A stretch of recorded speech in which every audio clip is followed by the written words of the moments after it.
वालेकुम नाज़रीन, नांदेड़ उर्दू न्यूज़ में आपका इस्तकबाल है। चलिए जानते हैं आज की खबर। मुल्क में हो रहे दहशत गर्दाना हमले के खिलाफ मुस्लिम मुत्तहिदा महाज की जानिब से जिला कलेक्टर के सामने एहतजाजी धरना दिया गया।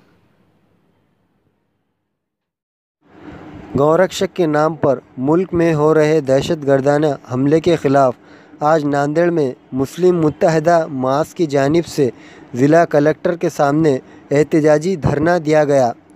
मुस्लिम मुत्तहिदा महाज के नांदेड़ के सदर और मारूफ क़ानूनदान क़ाज़ी मोहम्मद ज़ुल्फ़िक़ारुद्दीन सिद्दीक़ी ने तकरीर की और इन्होंने कहा कि हमारे जो भी प्रोग्राम होंगे वो मिल्लत के बारे में और मुल्क की खिदमत के लिए तमाम मसाइल को हल करने की कोशिश करते रहेंगे।